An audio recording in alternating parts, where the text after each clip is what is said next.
Hey guys, PopGamer1202 here, and I am obsessed with The Walking Dead. It is my favorite show of all time, and I'm always looking for new ways to share my love. I just recently finished my rewatch of the entire series leading up to that awesome Season 10 finale 2 weeks ago, and I have plenty of thoughts to share. With the place that the show is in right now and how big it is, I figured it's the perfect time to finally start putting some of those thoughts out there. I know, the Fall Guys YouTuber is making videos about a zombie show. That's crazy. It shouldn't be a thing, but it is.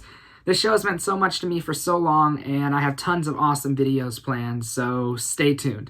If you're not a TWD fan, that's okay. There will be plenty of Fall Guys and other gaming-related stuff coming soon. But if you are a Walking Dead fan, welcome to the channel. Make sure to support down below. Subscribe if you haven't already. And if you do, feel free to hit that little bell icon to be notified whenever I upload.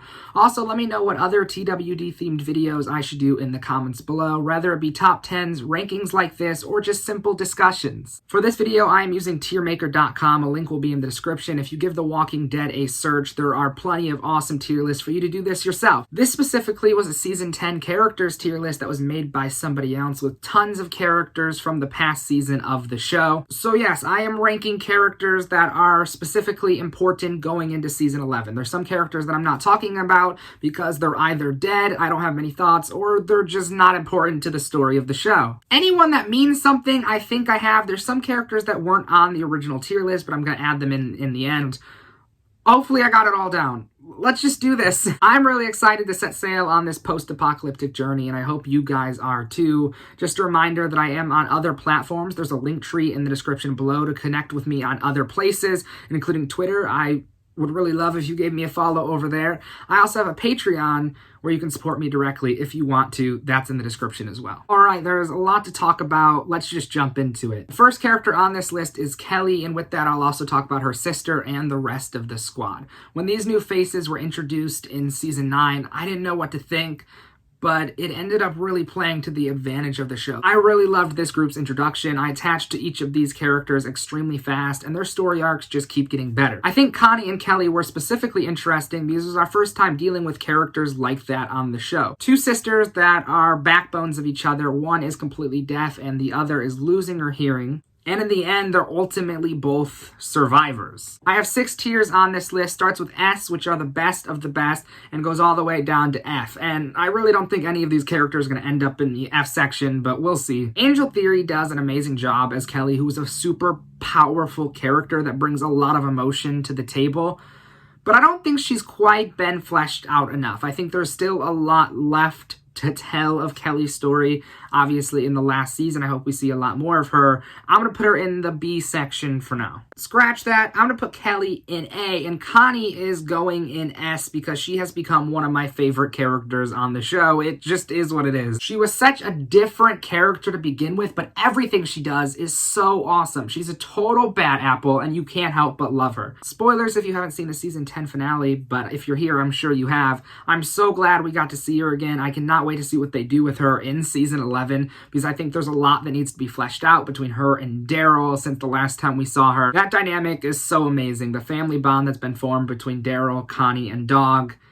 It's one of my favorite parts of the show these past few seasons. So Connie goes in the S tier. Everybody thought that Magna was going to be a huge problem when she was first introduced, but she definitely grew on me. And Magna, again, is just such a powerful character. We learned a lot about her in our first few episodes, and she too has turned into a total bad apple over the course of her time on the show. I don't have any reason to put Magna in the lower tier, so she's going in the A with Kelly. I don't feel as strongly for Yumiko. I think she has a lot of problems that need to be solved. She's been through a lot, so her actions are almost always justified, but she's been so angry this past season that it's affected the way I see her as a character. She's on and off, definitely not one of my favorite characters, but her presence is super strong. Yumiko goes in the B section. This next character goes without explanation. It's probably a little crazy that he's on this list, but Dog goes in the S tier. Where else would I put Dog? Come on. As of the Season 10 finale, Maggie is back, and we have no idea where she's been. We're going to find out in those 6 bonus episodes at the beginning of 2021. I never thought I'd miss Maggie as much, but I definitely did. It's super great to have her back, and I'm very interested to see where her journey has taken her. Maggie's personality and presence as a character has always been complicated. Since season 2, she just hasn't been an easy character to read. That never really bothered me until post Glenn's death, when Maggie really took a downfall. I mean, she is the sole reason that Rick Grimes had to blow himself up. Maggie's journey on the show has been absolutely insane. She's always been a woman that acted from the heart and not the mind.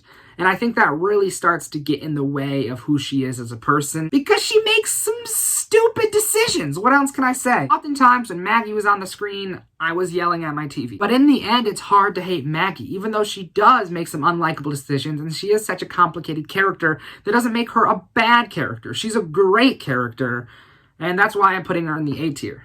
I don't have many thoughts to share about Nabila. She is on this list, though, and I'm going to put her in the C tier. Only because she hasn't gotten the chance to be that super powerful and out there character, but she's had some fun moments, and she really embodies that motherly figure in an apocalypse super well. So Nabila goes in the C tier. Her significant other, I do have some thoughts on, Jerry. Who doesn't like Jerry? I mean, come on. From day one of his loyalty to the king, he's just been this giant teddy bear and a super lovable character. He's had a lot of close calls. I've literally thought Jerry was going to die 80,000 times, and I'm so glad he hasn't. He's still alive and on the show, and it's awesome because he's an awesome character, and I don't want to lose Jerry. Cooper Andrews is also such a fun guy, and he brings his charisma to the character very well. Any guy that wields an axe and can rock a beard that well just goes in the A tier. I feel like his character isn't super extensive, but he's always been that spark of positivity in moments of darkness, and I absolutely love that. I'm so glad that the showrunners have done what they could with him when they have the time. I know there are some characters on this list that you really want to hear me talk about, but I'm actually most excited to put this character in a spot because he's been one of my favorite characters since he was introduced, and after Rick left, he became the character that was leading the show for me, and that's Aaron. Aaron goes in the S tier. He, like I said, is one of my favorite characters on the show, and has been since his introduction in season 5. Season 5. Aaron, in a lot of ways, did take up the mantle of Rick in the comics. The facial hair, losing an arm, and having a daughter. Although before he fell into the moral compass section, that isn't much the case in the later seasons, as he's lost so much and really lets the idea of not wanting to lose anything else fuel the decisions he makes. Aaron, to me, embodies a true survivor. His character arc has been so amazing, yet he doesn't even have his own Funko Pop figure. You think he would? I mean, come on, AMC. Start doing this man justice. One thing that's remained true since his introduction onto the show is that he's a great judge of character. Aaron sees the good in people, and that's why he's on the S tier. His partner in crime in the season 10 finale, Alden. I never once had my doubts about Alden. I kind of always trusted him. I feel like he was never made out to be as important as he actually could be, so I don't have a lot to go off of here, and that's why he ends up in the B tier, but I do love Alden as a character. He's super awesome, and Callum McAuliffe is absolutely amazing. I'll never forget talking to him at a convention. We talked for a little bit about a bunch of stuff, and it was just one of the coolest experiences. He is such a great guy, and I think that's what makes me love Alden so much. He can also sing, that's cool. Last time we had a singer on the show was Beth, and, well, that one didn't end so well, but hopefully Alden has had a better life. I mean, how good can life be when you're living in an apocalypse and your last girlfriend got her head put on a pike? But we're not going to go there. Ladies and gentlemen, the moment you all been waiting for, major character time. Carol and Daryl. We'll start with Carol. This isn't just something I can fly through. These two characters have been around since season 1. These are the only two characters on the show that have been here since the first episode. Carol was never a favorite character of mine. Stop. Before you click off the video, I'm not saying I don't like her as a character. I'm saying I don't love her as much as everybody else does. I've never had a reason to. So she only ends up in the A tier for me, but like top A tier. So close to being in the S tier. Carol is just unforgettable. She's brought so many amazing and savage moments to the show. To think that if they followed the comics, we wouldn't get what we got out of Carol in the series is crazy to me. I'm glad the showrunners went in a different direction with the character because to see her evolution from episode 1 to the season 10 finale mind-blowing. Even though she has pretty bad luck with kids, rewatching the series has opened my eyes to how amazing Carol is. And then we have Daryl Dixon, as Michonne describes him, the best darn judge of character on the show, and it's very true. I mean, Daryl has also changed a lot since his introduction in the first season. He used to be so much more angry, but he has always been a good person at heart. You can definitely see the Dixon in him sometimes, but Daryl has a certain softness that a lot of characters on the show don't have. Daryl sees the good in people, and he takes that and makes the best decision. At this point, you wouldn't have a show without Daryl. It is what it is. He's going in the S tier, one of the best TV characters of all time. I really hope they do more with Daryl and Connie going into season 11. That's a dynamic I really am interested in. Uncle Daryl towards Judith has been a great dynamic as well. I mean, Daryl's brotherhood with Rick, and of course, Daryl and Carol, who we're getting a spinoff with when the series ends in 2022. So that's cool. I wish I could sit here and talk about Daryl and Carol all day, but I don't need to. They're great characters. Daryl in S tier, Carol in A. No, something about that just doesn't feel right. I'm moving Carol up to S. I changed my mind. Now we have a perfect staircase. Daryl and Carol just have to be in the same tier. They're so iconic. Sydney Park plays Cindy on the show, character that is still around. We just don't see much of her. And honestly, I like Cindy. I think she could be a super effective character if they actually used her in that way. Instead, she's really in the shadows for most of the story, and I really don't have any reason to put her in one of the higher tiers, except for the fact that she's a great person, so I'll put her in the C tier. Working our way down our list with Diane, another character that hasn't always been super important, but she did prove really effective in the season 10 finale. She's great with the bow, and I love her attitude. She's one of those Kingdom characters that I didn't think would last as long as she actually has, but she's still on the show, and she goes in the C tier. Eugene, another super complicated character. At one point in season 7 and season 8, I saw Eugene as an irredeemable character. I hated him. I was okay with watching him die on the show. And then he saves everybody in the season 8 finale, and Angela Kang comes in and does amazing things with Eugene, and now I love him again. So I always kind of felt bad for him, but I mean, Eugene has fueled so much importance in the story.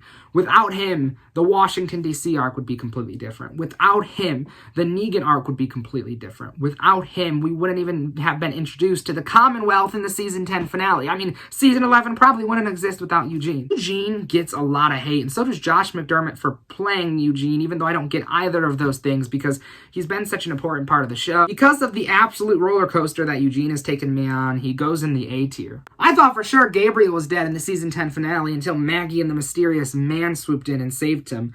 I honestly thought that Gabriel's arc was coming to an end because Gabriel has had one heck of an arc on the show. The Walking Dead is a show in which the characters drive the story. Without the characters being successful, the show wouldn't be successful at all. And luckily, the characters are extremely successful in a lot of cases, and Gabriel's just one of those characters that came in one way and came out the other. His evolution has been crazy. I'm not going to get into all of my favorite Gabriel moments because I don't want this video to be too long, but I love Seth Gilliam, and I'm happy that his character wasn't wasted on the show. Gabriel is another character that's going in A tier. This A tier is getting filled up. There's just so many great characters on the show. The little ones don't take up much of this list. I don't have Rosita's baby or any of the other Hilltop babies on this list. I also don't have RJ because there's just not many thoughts to share. But besides Judith, the one kid that I actually did keep on the tier list was Gracie, Aaron's daughter, because we've gotten a few moments with her and she's absolutely adorable. I really do see a lot of Aaron in her and I really love that. I think giving Aaron the mantle of a father was a great decision from the showrunners, and I'm excited to see what Gracie kind of turns into. Obviously, Gracie isn't going to be the next Judith Grimes, but I think she does have this level of importance on the show. With everything that Aaron's been into and him passing his perspectives onto her, I think that's something good to have. I think that gives me hope for the future of The Walking Dead. Gracie goes in the C tier. Before I talk about Judith Grimes, I want to talk about Jules, who is a new character from season 10, but she's alive going into season 11, and she's kind of Luke's love interest. She hasn't done a lot so far, but I feel like she is going to be more important going into season 11, just the way she's being built up by the show, so I wanted to leave her on here. I don't have much to say, but I don't want to put her in the D tier because I don't have any reason not to like her. So I'll just put her in the middle with all the other characters and put her at the C tier. Luke is also here because I didn't do anything with him earlier. I went through Connie, Magna, Yumiko, and Kelly, and then didn't talk about Luke because I'm stupid. But I like Luke. Again, this new group of characters from Season 9 was definitely a very diversive and very distinct group of characters compared to everyone we've seen on the show before. And we have Luke, this always positive music teacher. He brings all new perspectives to the show. I definitely thought he'd be one of the first ones out of this group to go, and he probably still will be because he's not the strongest and he hasn't really proven himself yet, but he is just a fun character to watch, and Dan Fogler is amazing. I'd really love to meet him one day.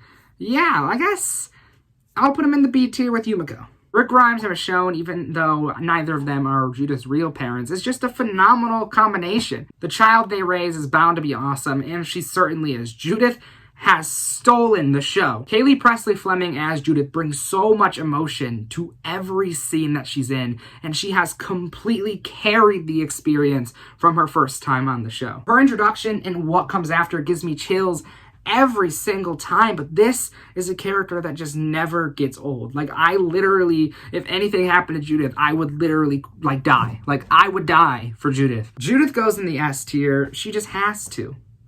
I love Judith. I also really love Lydia. This is another character whose introduction changed the show and has remained consistent in being awesome. She's such an iconic character at this point, has had so many great moments, and her relationships with other characters have really carried the past 2 seasons. I met Cassidy McClincy before, and she's a bubble of energy. She's so different compared to her character on the show. It's crazy, but she's awesome, and I've really loved Lydia since her introduction as well. I loved her in the season 10 finale and can't wait to see what they do with her in season 11. So Lydia goes in the A tier. Can you believe that Negan redeemed himself? I guess that's a conversation that's subjective and I don't really want to have it, but in my opinion, yeah, Negan's an S tier character. He was an S tier character when he was a bad guy too. When Negan was introduced, he was a character that you just loved to hate and hated to love. Every episode after he bashed Glenn and Abraham's head in, it was somehow hard to despise Negan. But now that it's come full circle and he's actually an effective member of the group, makes me really happy because that's real storytelling. The fact that this is what Angela Kang was able to turn Negan into, oh my god, I love this show. The last 2 characters on this list are Rosita and Virgil. Obviously, Rosita has been around a lot longer, so I'm going to give a little more thought to her. But first, Virgil. I don't know what to think about him yet. He came across Connie in the season 10 finale, so obviously we'll see some of that dynamic. I don't really know where they're going with this character. I don't think he's a bad guy. He's definitely crazy. He had good intentions. He let the loss of his family get in his head, and it turned him to Psycho City. And he didn't really kill anybody else except for his own family. So I have no reason to not like him. I don't know if I can trust him. I have a feeling he's going to do big things on the show. But until then, I'll put him in the B tier simply because he's interesting. I think it's a character that brings a lot of curiosity, and characters that open doors are the characters that I like the most. Not everybody has the same perspective as me, but I like asking questions. I think the characters that introduce those questions are the most important. Speaking of importance, Rosita Espinosa. She's always kind of been that hot pants character, but she stepped out of that in a lot of ways the past few seasons. I've always loved her not as one of my favorite characters, but just as a great character on the show. Rosita finishes us up at the A tier, at least for this list. There's some characters missing, like Ezekiel isn't on here. Ezekiel, I am putting in the A tier as well. And then this mystery man that showed up with Maggie in the season 10 finale. I don't know who he is, but I like him. B tier. Someone that comes in swinging like that and saves Gabriel is already on his way to S tier. Come on. Lots of theories surrounding him. We'll get into that another time. Okay, I think the only other character that we didn't talk about is Princess. I really love Princess's introduction. It was definitely weird. It was a different kind of introduction for a character on the show, but she's also such a bold and out there character, and I really, really love that. She brought a lot of emotion to the table almost immediately, and we learned a lot about her character almost immediately as well.